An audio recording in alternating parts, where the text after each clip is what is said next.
Annagana waxaan nahay ilmihii oo waaweyn. Ilmaha waa aasaaska adduunyada.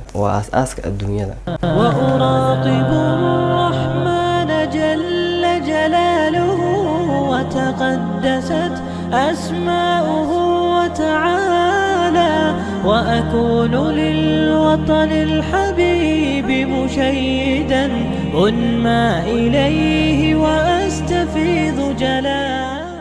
Waad santaa daawashada muuqaalkan kusoo dhawow muuqaal qurux badan. Magacaygu waa Cabdiqaadir Cabdiwaaxid. Maanta waxaan ka hadli doonaa mowduuc aad u muhiim ah. Fadlan intaan mowduuca guda galin nagu soo bir si aad groupkeen uga mid noqoto. Mahadsanid. Mowduuceena maanta wuxuu ka hadli doonaa tarbiyada awlaadda. Markii la leeyahay tarbiyada awlaadda waa mowduuc aad iyo aad u muhiim ah sababtoo ah qofka bini'aadanka ah wuxuu ka bilowdaa asagoo yar. Sidaan wada ogsoonahay dadkeena waaweyn waxaan ka soo bilaabanaa anagoo yaryar. Markii aan yaryareen kadib waa soo weynaanay, waa soo tarbiyoonay. Adduunyadii ayaa nagu tiirsan oo waxaan ognahay bini'aadan la'aantiis inaysan adduunyadan jiri karin.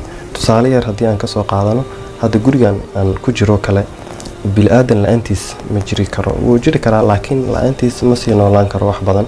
Marka adduunyadan waxaa loo abuuray waa annaga liajligeena si aan ugu shaqaysano ugu camal falno. Annagana waxaan nahay ilmihii oo waaweyn. Ilmaha waa aasaaska adduunyada sababtoo ah qofka markuu bilaabanayo wuxuu ku bilowdaa asagoo yar. Kadib haddii aan mowduuca guda galno, ilmaha ama ubadka ama awlaadda waa hibo Ilaahay subxaanahu wa tacaala uu bixiyo qofkuu doono oo siiyo. Qofkuu doono wiilal iyo gabdho ayaa la isugu daraa. Qofkuu doono wiilal bas ayaa la siiyaa. Qofkuu doonana gabdho bas ayaa la siiyaa. Qofkuu doonana madhaleys ayaa laga dhigaa. Sidaan ku wada aragnay kitaabkeena Qur'aanka ee Kariimka ah.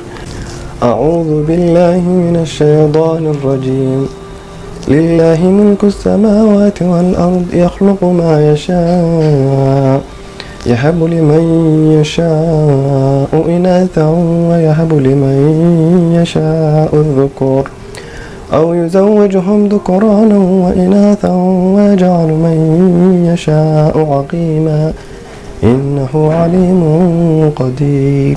صدق الله العظيم. Marka ilmaha ama ubadka waa hibo Ilaahay qofka uu doono siiyo, qofka uu doonan uusan siinin. Sidoo kale waa raaxada adduunyada.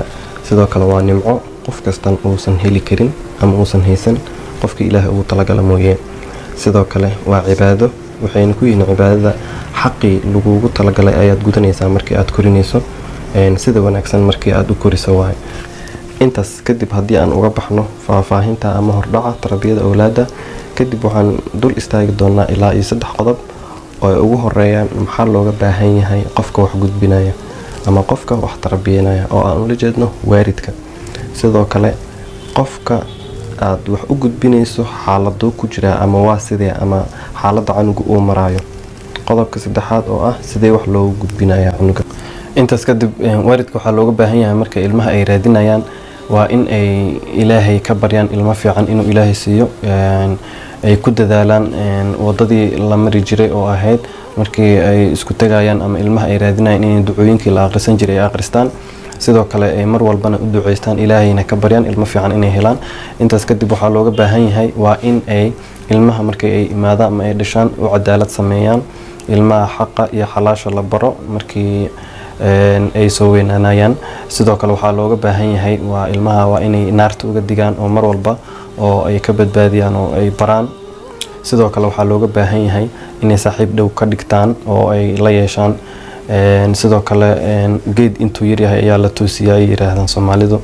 Marka waa inaad ku dadaashaa adiga aad u sabartaa ay qarashka aadan ka baqeelin ama aadan maxaan ku iraahdo waxay u baahan yihiin aad siiso oo aad wax walba de waa qof adiga kaamid ah ama qof ka tirsan waa mar walba ka maharayo. Marka de waa inaad mar walba u sameysaa oo aad u garab gashaa.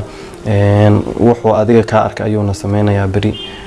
Soomaalidu waxay dhahaan geela dambe geela hore saanqadkiisa ayuu leeyahay. Marka xataa waxaa la sheegaa ilmaha si aqoontooda ama cilmigooda ama ay ku xasuustaan weliga ilmaha waa inaad la safarto oo aad wax badan aad u sheegto mar walbana wacyigelin joogta ama wax aad adigoon saaxiib dhow macalinka ama qofka mar walba uu ka qaato ama uu ku daysado waa inaad adiga noqotaa ileen adiga dhalay. Waa inaad role model u noqotaa. Waa inaad wax walba u sheegi karto laakiin markaas aad ogtahay xaaladda uu marayo ama waxa aad u sheegayso ma ku fahmaya ma kula socdaa, yani xaaladda uu marayo waa inaad ogtahay. laakiin cunug tusaale ahaan 1 sano jiro haddaad tiraahdo maanta dhan waxbaan u sheegaya suurtagelaysa. marka waxaa lagaaga baahan yahay canuga xaaladda uu marayo waa inaad ogtahay oo la socotaa oo aad xaaladiisa aad la jaan qaadi kartaa. intaas kadib canuga muxuu u baahan yahay, waxyaalaha uu u baahan yahay. sida wada ogsoonahay qofka bini'aadanka wuxuu ka kooban yahay jismi iyo ruux, ama naf ama jismi. marka waa jismigana waxbuu u baahan yahay, ruuxdana waxbay u baahan tahay. canuga markuu 4 bilood markii nafta lagu abuuro ilaa iyo 7 sano waxaa la yidhaahdaa waxyaalaha ugu badan u baahan yahay waa jirka in la dhiso. tusaale ahaan oo kale jirka oo kale waxaa loo dhisayaa qaabkii caafimaadkii, inuu cunto badan helo ama cunto dheelitiran helo, caafimaadka si uu helo hooyadii naaskii ama maxaan ku idhahda wax walba caafimaad in loogu dadaalo. canugii moralkiisa in la dhiso oo ciyaarta iyo waxaas mar walba laga farxiyo oo wixii la kala baro. intaas markii 4 bilood ilaa iyo 7 sano marka waxyaalaha ugu badan oo u baahan yahay waxaa weeye jismigii in la koriyo ama la dhiso si maskaxdii hadhowtay wax u qaado.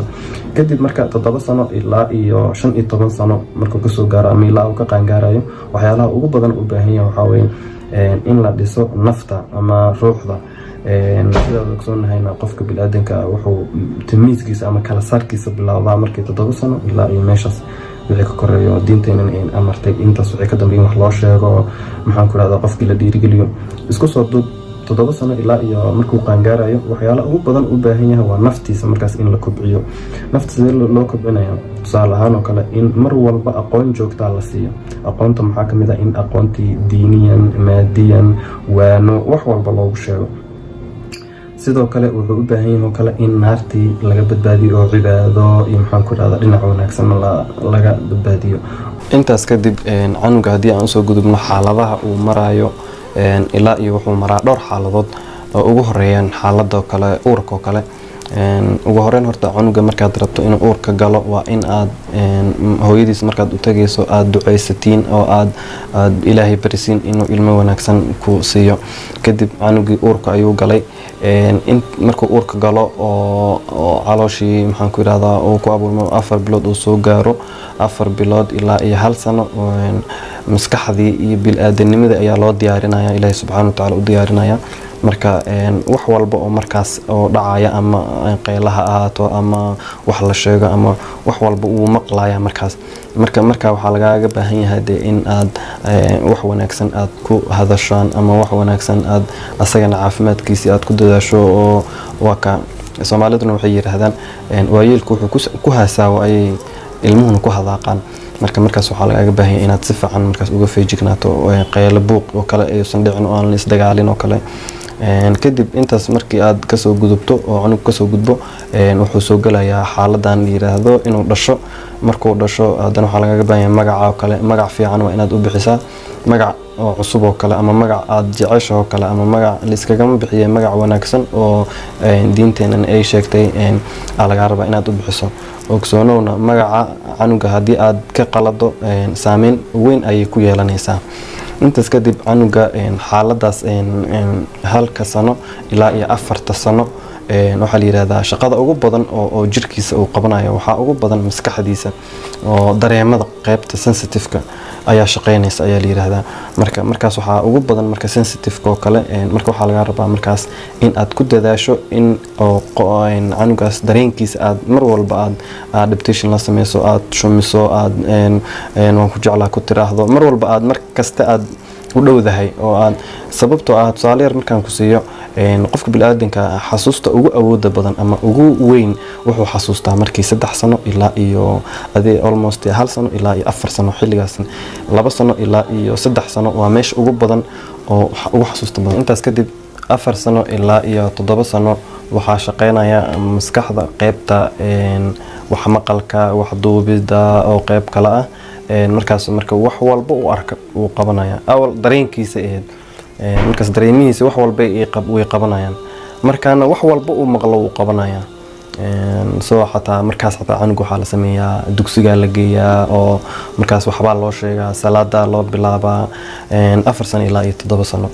markaasna waxyaalaha ugu badan waxaa waaye dhaawacyada ama dagaalada ugu badan markaas ay dhacaan oo adi iyo canuga iska ka dhacaya sababtoo ah markaas wax walba waxbuu qaldaya waxbuu sameynayaa shaqo saa'id ayuu qabanayaa intaas kadib 7 sano ilaa iyo 15 sano canuga waa markuu qalin jabin lahaa ama jaamacadda tarbiyada uu ka qalin jabin lahaa markaas waxaa lagaga baahan yahay dadaalka ugu badan markaas oo ah wacyigelin markaas wuxuu sameynayaa canuga waxyaalihii uu soo bartay ama uu soo arkay ayuu feedback ahaan uu soo celinayaa markaas waxaa arkaysaa canugii oo dad la saaxiibayo canugii oo hadlayo inuu wax sameeyo inuu ficil qabto inuu wax sheego in oo markaas xataa maxaan ku raahdaa wuxuu aaminsan yahay ana awood badan ana caqli badan qof iga qurxan male qof iga saan male uu aaminsan yahay wax kalena ma ahan feedback uu soo celinayaa markaas marka waxaa laga rabaa xaaladaas uu ku jiro waa inaad ogto la socoto saaxiib ka dhigato oo aad dareensan tahay xaaladda uu marayo iyo saaxiib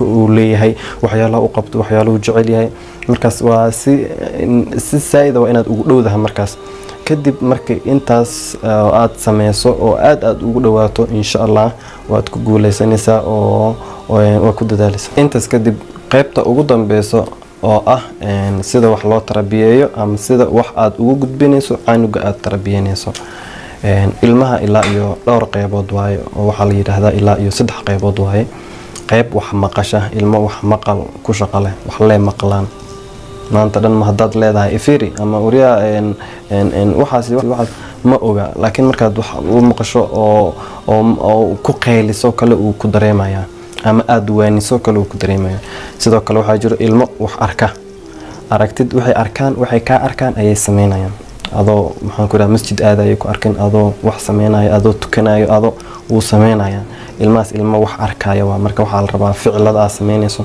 in ficilo wanaagsan ay ka arkaan sidoo kale ilmahana waxaa weeye qayb wax ilmo dareen wax ku saaxiib leh ama tusaale ahaan oo kale canuga markii aad ilmaha qaar oo kale markaad aad shumiso kale ama aad u soo dhawaato ama hab siiso kale ilmo waxa jira kugu dhagaya ama kuu soo dhow ama mar walba jecelba inay agtaada joogaan ilmahaas waa ilmo dareen badan sidoo kale ilmo mar walba haddii aad wax u sheegto wax maqlaaya iyo ilmo wax mar walba haddii arkaan wax arkaya marka ilmahaas waxay Soomaaliduna yiraahdaan canug ulo wax ku maqlaa canug qaylo wax ku maqlaa canugna waano sidaas ay ula jeedaan markaad aad caanaanayso ama aad ku qaylinayso ama aad xanjifinaysan lama rabo inaad xadkaada ka baxdo waa inaad canuga xaaladiisa inta u baahan yahay aad dareemi karto intaas kadib ilmaha hadana waxay u kala qaybsamaan ilaa iyo 2 qaybood canug aad adag oo maxaan ku iraahdaa Ilaahay subhanahu wa ta'ala dadka kala abuura iyo canug jilacsan oo maxaan ku iraahdaa mar walba waa jilacsan yahay